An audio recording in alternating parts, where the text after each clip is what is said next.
Game of thrones के दुनिया में बसे हुए a night of the seven kingdoms का ट्रेलर का यह है complete frame by frame breakdown, जिसमें कोई भी स्पॉयलर्स नहीं होंगे, बट हाँ कैरेक्टर्स के बारे में मैंने थोड़ी नॉन स्पॉयलरी इंफॉर्मेशन एंड ओवरऑल इस पूरे शो का प्लॉट क्या होगा वो मैंने थोड़ा नॉन स्पॉयलर अंदाज में कवर किया है, ताकि आप जब 18 जनवरी 2026 में अमेरिका में रिलीज होने वाले इस शो को इंडिया में मंडे 19 जनवरी 2026 को सुबह सुबह देखोगे, तभी आपको ऐसा ना लगे कि इस शो के ये सभी कैरेक्टर्स कौन है और इसमें आखिर ये सब शुरू क्या है। तो night of the seven kingdoms के इस ट्रेलर के शुरुआत में हमें दिखाई देता है the night of the seven kingdom, that is Duncan the tall, जिसे कहानी में सभी डंक भी कहते हैं। तो यहाँ पर हमें दिखाई देता है कि यह डंकन काफी दुखी है क्योंकि कोई सर आर्लन ऑफ पेनिट्री की मौत हुई है और वो उन्हें वहां पर दफना रहा है। डंकन के वॉइस ओवर में हमें पता चलता है कि डंकन असल में सर आर्लन ऑफ पेनिट्री का स्क्वायर था, जिनकी लाश अभी उसके हाथों में है। तो अभी स्क्वायर मतलब क्या?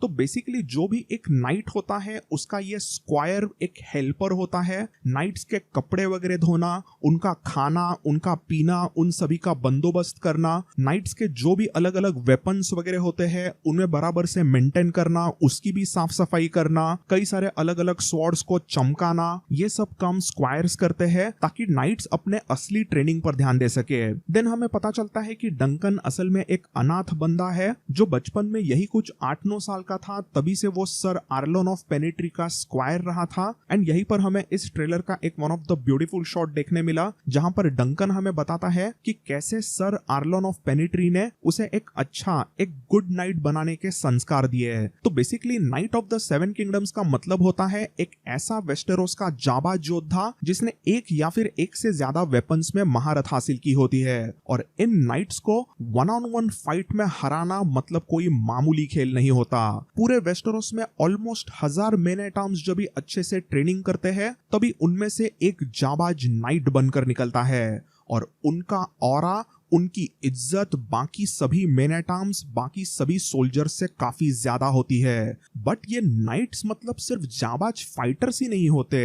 एक नाइट का धर्म होता है बच्चे, बूढ़े, हैंडीकैप्ड, गरीब स्मॉल फोक और औरतों की रक्षा करना। बट ऐसे नाइटहुड की ये जो ट्रेडिशन है वो सिर्फ वेस्टेरोस के साउथ साइड में ज्यादा देखने मिलती है। इसीलिए तुम्हें लैनिस्टर्स में sir Jamie Lannister, sir Robert Baratheon, ऐसे सर वाले तुम्हें नाइट साउथ साइड में देखने मिलेंगे। बट आप कभी भी सर नेड स्टार्क नहीं सुनोगे क्योंकि स्टार्क्स आते हैं नॉर्थ में से। तो वेस्टेरोस के कंटिनेंट में हजारों सालों पहले एसोस में से एंडल इन्वेजन हुआ था और उन्होंने उनकी नाइटहुड की परंपरा वेस्टेरोस में लाई थी। एंड एज वी नो पूरे वेस्टेरोस का जो सबसे साउथ वाला साइड था वहां पर एंडल्स ज्यादा फैल गए और वहां पर अभी जो भी हाउसेस वगैरह है वो एंडल्स के वंशज है और उन्हीं की परंपरा वहां पर चलाते हैं।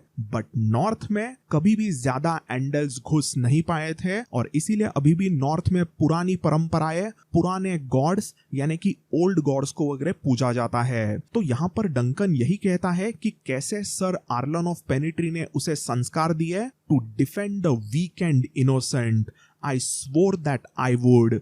कमजोर और मासूम लोगों की रक्षा करना ये मैंने कसम खाई है क्योंकि सर आर्लन ने मुझे ये बताया। ये सब वो जब भी वॉइस ओवर दे रहा था तभी हमें कुछ बहुत ही क्विक शॉट्स देखने मिले जिसमें डंक किसी फाइट के लिए तैयार हो रहा है। To defend the weak and the innocent, and I swore that I would. And उसके ऐसा सब कहने के पहले हमें 3 अलग अलग यहाँ पर घोड़े भी दिखाई दिए। अब शॉर्ट स्टोरी के नॉवेलों में इन तीनों घोड़ों का नाम है thunder, chestnut and sweet food. But मुझे यहाँ पर एग्जैक्टली नहीं समझा था कि इसमें से कौन थंडर है, कौन चेस्टनट है और कौन स्वीट फूड है। बट मेरा अंदाजा है कि ये घोड़ा थंडर होगा। तो थंडर एक एक्चुअली वॉर हॉर्स है जो टूर्नामेंट्स और बैटल्स में वगैरह यूज किया जाता है। एंड असल में थंडर सर आर्लन ऑफ पेनिट्री का वॉर हॉर्स था, बट अभी आर्लन अपने बुढ़ापे में मर गए तो अभी थंडर डंकन का ही हो गया है। देन आता है चेस्टनट घोड़ा जो कि एक्चुअली डंकन का ही घोड़ा है जो यहाँ वहां पर राइड करने के लिए आप अच्छे से यूज कर सकते हो, बट वो कोई एकदम डेंजरस टूर्नामेंट वगैरह बैटल्स में वगैरह नहीं जा सकता। Then lastly there is this sweetfoot करके एक क्यूट फीमेल पैल्फ्रे करके घोड़ा है जो थंडर और चेस्टनट से थोड़ा छोटा है बट उसकी बिल्ड काफी बल्कि हल्की है, उसके ऊपर काफी सारा सामान वगैरह रखा जा सकता है। तो ऐसे हमें इस कहानी के 3 इंपॉर्टेंट घोड़े भी यहाँ पे दिखाई दिए हैं। देन इस कहानी का इंपॉर्टेंट प्लॉट ये है कि सर आर्लन ऑफ पेनिट्री के मरने के बाद में ऐसा हो चुका है कि डंकन अभी खाना पीना कैसे खाएगा, क्योंकि उसके पास में काफी लिमिटेड पैसे होते हैं। तो वो डिसाइड करता है कि वो एक एशफर्ड मिडो नाम के जगह पर हाउस एशफर्ड ने नाइट्स के लिए रखे हुए टूर्नामेंट में पार्टिसिपेट करेगा और कुछ 1-2 फाइट जीतकर थोड़े पैसे कमाएगा, जिससे वो अगले 5-6 महीने काट सके। एंड यहीं पर जिक्र होता है, Are you Baelor Targaryen? No. तो ये अभी कौन है? तो इस शॉट में as the trailer said, Game of thrones के पहले 100 इयर्स ये कहानी बसी हुई है, but not exactly 100 years before. असल में गेम ऑफ थ्रोन्स के सीजन 1 की कहानी शुरू हुई थी 298 एसी के साल में, एंड ये डंकन एक के नाइट ऑफ द 7 किंगडम के फर्स्ट सीजन का स्टोरी बसा हुआ है 209 एसी में। तो मतलब exactly 89 years before Game of Thrones का फर्स्ट सीजन ये कहानी बसी हुई है। तो around this time in 209 AC Red Keep के आयरन थ्रोन से पूरे वेस्टेरोस पर रूल कर रहा था king Daeron the second Targaryen and उसकी खूबसूरत क्वीन मिराया मार्टेल। अभी इस समय पर राजा रानी थोड़े से बूढ़े हो गए थे, थोड़े दोनों भी बीमार वगैरह रहते थे, यही कुछ उनकी उम्र 55 के ऊपर हो गई थी और इन दोनों को थे 4 बेटे। इसमें सबसे पहला बड़ा बेटा है heir to the throne Baelor Targaryen. Then फिर नॉट सो इम्पोर्टेंट बीच में 2 भाई आते हैं, first is Aerys and second is Rhaegel. But then lastly और एक इम्पोर्टेंट टारगेरियन आता है, सबसे छोटा बेटा ऑफ राजा एंड रानी मेकार टारगेरियन। तो बड़ा बेटा बेलोर एकदम जाबाज ऑनरेबल नाइट होता है, जिसने अपने भाई मेकार के साथ में फर्स्ट ब्लैकफायर रेबेलियन के famous battle of Redgrass field को जीता था। एंड इस समय पर ये Baelor Targaryen hand of the king होता है। As I said before, king Daeron the second Targaryen around this time थोड़े बीमार वगैरह रहते थे एंड इसी कारण as a hand of the king Baelor Targaryen एक तरीके से 7 किंगडम का डिफैक्टो लीडर बन चुका था। इसीलिए यहाँ पर ये एक स्टेबल बॉय तबेले में काम करने वाला ये बंदा डंकन को रास्ते में खड़े हुए देखता है तो उसे ताना मारकर कहता है, क्या बे तू बेलोर टारगेरियन है क्या? तो डंक उसे फनी अंदाज में नहीं कहता है, तो वो स्टेबल बॉय उसे कहता है, Then would you move the cat out of the way? Then we meet इस कहानी का सेकंड इंपॉर्टेंट कैरेक्टर एग। और ये छोटू टकलू जितना क्यूट है उतना ही वो नटखट और एकदम मुंहफट होता है। As the trailer goes on आपको पता ही चला होगा कि डंक एंड एग की मुलाकात हो चुकी है एंड उनके बीच के जुगलबंदी का यहाँ पर हमें पहला सीन देखने मिलता है, जिसमें छोटू टकलू एग सीधा डंकन को पूछता है कि भाई तुम नाइट हो वो सब ठीक है, बट तुम्हारा तो मैंने कभी नाम सुना भी नहीं था, तुम कौन से नाइट हो? तो डंकन भी यहाँ पर एकदम फनी अंदाज में एग को सुनाता है, क्या तुम्हें वेस्टेरोस के पूरे सभी नाइट्स का नाम पता है क्या? तो यहाँ पर एग वापस फनी अंदाज में कहता है कि उसे जो भी फेमस नाइट्स है उनका तो नाम जरूर पता है। तो बेसिकली इट शोज कि नाइट्स जो भी तगड़े होते हैं उनकी पॉपुलैरिटी कैसे पूरे सब जगह पर वेस्टेरोस में होती है और जो भी थोड़े लोअर रैंकिंग नाइट्स होते हैं उन्हें कोई नहीं जानता। देन एक छोटे स्टेबल में एक छोटे तबेले में एक डंकन को कहता है कि अगर डंकन एशफोर्ड जा रहा है तो वो उसे भी लेके जाए और वो डंका एक अच्छा स्क्वायर बन सकता है। एंड अगले ही सीन में हमें पता चलता है कि वो डंका स्क्वायर बन ही चुका है and that's what the story is all about. Duncan एक नाइट है एंड ये छोटू टकलू एग उसका स्क्वायर बनता है। बट डंक को छोटे एग पर पहले बिल्कुल भी भरोसा नहीं होता। डंकन को लगता है कि ये छोटा एग उसके 3 घोड़े और बाकी उसके सामान को लेके कहीं पर भाग जाएगा एंड इसीलिए डंकन जब यहाँ पर अपने 3 घोड़ों की जिम्मेदारी जब एग को देता है तो वो उसे सीधा कहता है कि बच्चे अगर तू मुझसे रॉब करेगा, मुझसे तुम चोरी करोगे तो मैं कुछ कुत्तों की मदद करके तुम्हें हंट करूंगा और तुम्हें पकड़ लूंगा। बट यहाँ पर नटखट एग उसे सीधा कहता है, You don't have dogs! I'll get some. Where?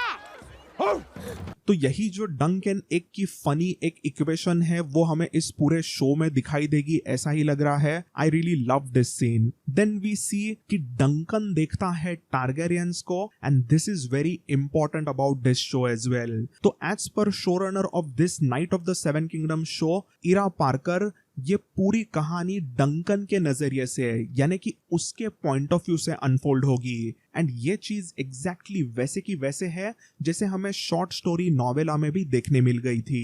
And that's a really good thing कि finally show runner George R R Martin ji ने जो लिखा है उससे फेथफुल है। Another big thing about this scene is यहाँ पे जो हाउस टारगेरियन का हमें सिजिल देखने मिला उसके 3 ड्रैगन के हेड्स के नीचे सिर्फ 2 पैर है, जो कि एग्जैक्टली बुक्स में बताया है वैसा ही है। गेम ऑफ थ्रोन्स और हाउस ऑफ द ड्रैगन का आपको जो भी हाउस टारगेरियन का सिजिल दिखाया गया था वो गलत था, क्योंकि उसमें 3 ड्रैगन्स के नीचे 4 पैरों वाला सिजिल दिखाया गया था। एंड ये चीज वैसे काफी छोटी है, मैं पर्सनली इतना इसका कंप्लेंट नहीं कर रहा था, बट गेम ऑफ थ्रोन्स के writer George R R Martin ji को ये चीज बिल्कुल भी पसंद नहीं आई थी कि उन्होंने जिस तरीके से उनके सबसे इंपॉर्टेंट हाउस यानी हाउस टारगेरियन का सिजिल बताया था उसे शोज में वगैरह दिखाया नहीं गया था। इस चीज को अभी finally a night of the 7 kingdom के शो में बराबर से रेक्टिफाई किया गया है। This is a 3 dragons 2 legs वाला सिजिल जैसे एग्जैक्टली GRRM ने लिखा था।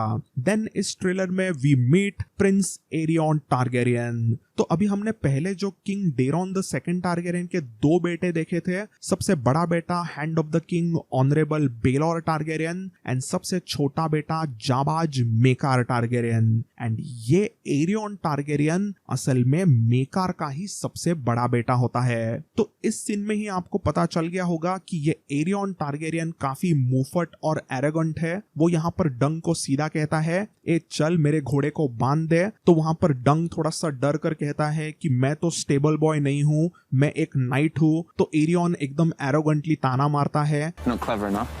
Then we see a large puppet show जिसमें होती है खूबसूरत टैंसेल जो कि एक पपेटियर है। ये पूरा शो उसी का होता है एंड ये शो देखने के लिए वहां पर आया था डंकन, बट ये भाई टैंसेल पर फिदा होके उसे ऐसे दूर से देखता है कि टैंसेल शर्मा जाती है। तो यू कैन नो उनके बीच में कुछ ना कुछ रोमांस वगैरह होगा, बट एग्जैक्टली उनके बीच में क्या होगा जो कि बहुत इंपॉर्टेंट है वो आपको बाद में शो में पता चलेगा ही। देन ट्रेलर के नेक्स्ट सीन में हमें ये जो बंदा दिखाई दिया दैट इज प्लमर। तो ये बंदा एक्चुअली हाउस एशफोर्ड के लिए एज अ टूर्नामेंट डायरेक्टर काम कर रहा था, ऐसे ही समझो। मतलब एशफोर्ड मीडो के नाइट्स के टूर्नामेंट में जो भी अलग अलग नाइट्स वगैरह वहां पर आएंगे उनको बराबर से किस तरीके से ड्रॉ में डालना है, कौन किससे फाइट करेगा, किसको लेना है, किसको डिस्क्वालीफाई करना है, वो सभी चीजें ये प्लमर करता है। और यहीं पर आता है डंकन जो प्लमर को समझाता है कि सर आर्लन ऑफ पेनिट्री तो अभी मर चुके हैं, तो उनके बदले में मुझे वहां पर उस टूर्नामेंट में फाइट करने दो। तो एक तरीके से डंकन यहाँ पर इस प्लमर को कन्विंस कर रहा है कि वो एक हेज नाइट है but he can be something more, and इसीलिए उसे इस टूर्नामेंट में पार्टिसिपेट करने का मौका दिया जाए। तो अभी एग्जैक्टली ये हेज नाइट क्या होता है? तो अभी पूरे वेस्टरोस में एक जाबाज योद्धा बनने की कोशिश सभी करते होते हैं। तो एग्जांपल्स अगर हम देखते हैं तो एकदम बड़े से बड़े जो हाउस थे यानी कि हाउस लैनिस्टर लो या फिर हाउस टायरेल लो, उनमें से ये कुछ हमें जबरदस्त नाइट्स जैसे कि सर जेमी लैनिस्टर या फिर सर लोरास टायरेल देखने मिलते हैं। देन हमें कुछ मीडियम टियर हाउस में से sir Sandor Clegane, sir Arthur Dayne जैसे कुछ नाइट्स देखने मिले। और अगर हम एकदम ही छोटे हाउसेस लेते हैं जैसे कि हाउस कोल जिसमें से सर क्रिस्टन कोल आते हैं, तो मतलब नाइट्स बड़े से बड़े हाउस से लेके छोटे से छोटे हाउस तक हमें कहीं से भी आते हुए दिख सकता है। और कई बार तो ऐसा ही होता है कि एक जाबाज योद्धा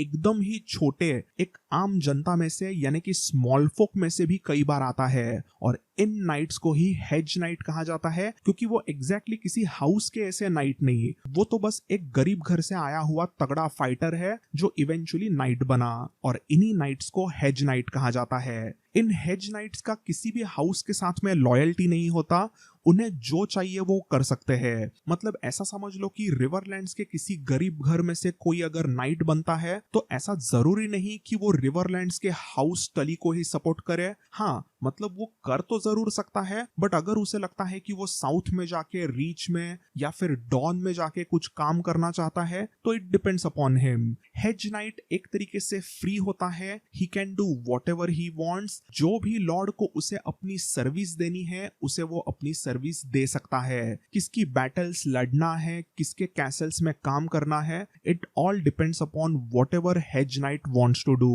तो असल में सर आर्लन ऑफ पेनिट्री भी एक पेनिट्री नाम के छोटे गांव से आए हुए हेज नाइट होते हैं, एंड उनका स्क्वायर डंकन भी एक हेज नाइट बना क्योंकि वो एक अनाथ बंदा है, उसका कोई भी नहीं, उसने तो सिर्फ सर आर्लन से ही एक नाइट क्या होता है उसकी चीजें सीखी होती है। तो ये हेज नाइट डंकन कैसे तो करके इस एशफोर्ड मेडो के टूर्नामेंट में आ चुका है, एंड यहाँ पर हमें डंकन के नजरिए से एक रिच एंड पुअर का डायनामिक देखने मिलता है। डंकन एक गरीब हेज नाइट है, बट वो पूरे टूर्नामेंट में यहाँ वहां जिनको भी मिलेगा वो काफी रिच घराने से आए हुए बड़े बड़े नाइट्स है। तो ट्रेलर के एंड में हमें कई सारे क्विक शॉट्स देखने मिले जिसमें एशफोर्ड मेडो के टूर्नामेंट में आए हुए कई सारे बड़े बड़े इंपॉर्टेंट नाइट्स के एकदम मैसिव टेंट्स देखने मिलते हैं, और यहीं पर हमें ये 5 इंपॉर्टेंट टेंट्स देखने मिले। बट अभी ये एग्जैक्टली 5 क्यों है और इसका क्या झमेला है वो एक बड़ा स्पॉइलर होगा, तो मैं उसमें नहीं जाऊंगा। I am just gonna tell you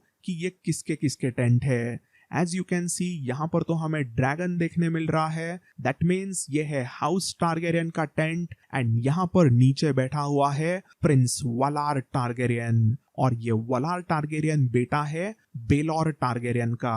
then हमें एक छोटे हाउस हार्डिंग का यहाँ पर टेंट देखने मिला।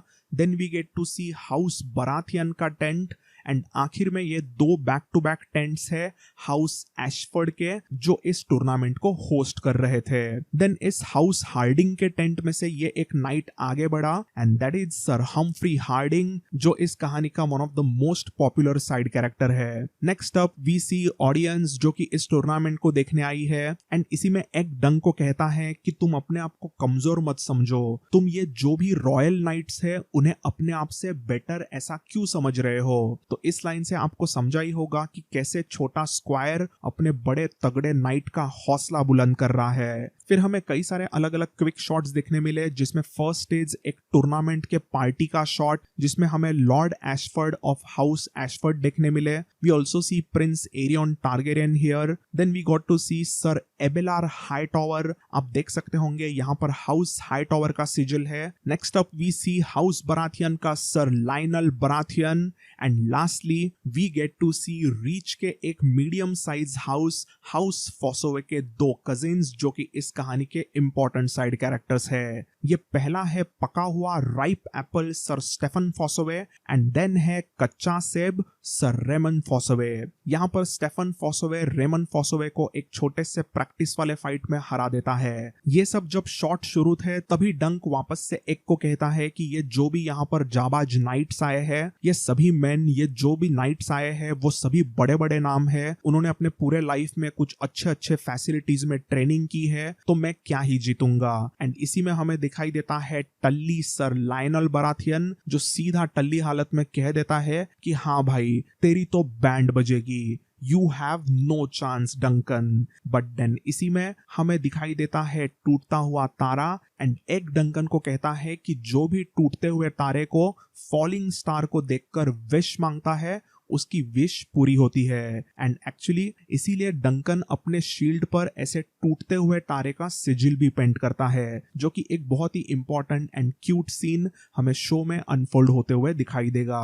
ट्रेलर के एंडिंग में A night of the 7 kingdom के फर्स्ट सीजन के फिनाले में जो मेगा फाइट होगा उसके कुछ क्विक शॉट्स है। We see Duncan entering the battleground और दूर से एरियन उसे घूरता है। We also see 7 horsemen and उनके स्क्वायर्स ऑफ फाइनल बैटल। अब ये सब कौन है और ये फिनाले की बैटल क्या होगी वो एक बहुत ही बड़ा स्पॉइलर होगा। I won't go much into it. Then हम देखते हैं कि प्रिंस एरियन टारगेरियन एक बहुत ही जबरदस्त दिखने वाला हाउस टारगेरियन का हेलमेट पहनता है। We also see quick shot of sir Lyonel Baratheon. Then we get to see a quick shot of Tanselle का पपेट शो, एंड आखिर में हम देखते हैं एशफोर्ड मीडो के टूर्नामेंट के कुछ बैटल शॉट्स। अब ये सब जब शॉट्स हमें ट्रेलर में क्विकली दिखाई दे रहे थे तभी उस समय पर थोड़े डरे हुए डंकन का हमें वॉइस ओवर सुनाई देता है। वो कहता है कि मैं ऑनरेबल फाइट करने वाला बंदा हूँ, बट कई बार मुझे ऐसा लगता है कि मेरा करेज, मेरा साहस, मेरे ओल्ड मैन यानी कि सर आर्लन पेनिट्री के साथ में ही मर गया। तब हमें सुनाई देता है सर लायनल बराथियन का ताबड़तोड़ वॉइस ओवर, जिसमें वो डंकन को कहते हैं कि हर मर्द में कई सारे मर्द मौजूद होते हैं, तो तुम अपनी बहादुरी दिखाओ, be brave, be just and B toll. तो बुक में तो डंकन ऑलमोस्ट 6 फुट 7 इंचेस का बताया है, इसीलिए उसे सभी सर डंकन द टॉल कहते हैं। But a night of the 7 kingdoms के शो में एक्टर पीटर क्लैफी जो डंकन को प्ले कर रहा है वो 6 फीट 4 इंचेस का है and he will be the Duncan the tall. इसी में ट्रेलर के एंड में हमें कुछ एग के शॉट्स भी देखने मिले और कुछ बाकी फाइटर्स के भी शॉट देखने मिले, जिसमें कुछ ज्यादा एक्सप्लेन करने जैसा है नहीं। Then last but not the least, trailer के एंड में ये एक एब्सोल्युटली एपिक शॉट हमें देखने मिला जो हमें एशफोर्ड मेडो के फेमस बैटल में एकदम जबरदस्त तरीके से घुसा देगा, इसका मुझे यकीन हो गया है and I am all hyped for this show. तो lords and ladies, game of thrones की दुनिया it's back, so I am back too. हमें 2026 के जनवरी महीने में ये a night of the 7 kingdoms का फर्स्ट सीजन देखने मिलेगा। मैं ये फर्स्ट सीजन इसलिए कह रहा हूं क्योंकि ये जो कहानी हमें इसमें देखने मिलेगी उस कहानी का असल में नाम है अ हेज नाइट, और ऐसे ही और 2 डंकन एग की कहानियां हैं। Second it's called as the swan sword and third it's called as the mystery night. तो ये 3 शॉर्ट स्टोरीज डंकन एग की अब तक रिलीज हुई है एंड इन तीनों डंकन एग के नॉवेल आज का एक यही कुछ 350 पेजेस का नॉवेल है जिसका नाम a night of the 7 kingdoms है और यही शो को नाम दिया गया है। तो lords and ladies, that's all in this video. I hope आपको ये वीडियो देखने में मजा आया। अगर आपको पसंद आया तो you know the drill, what to do. Thanks for watching. I will see you in the next one. Bye and take care.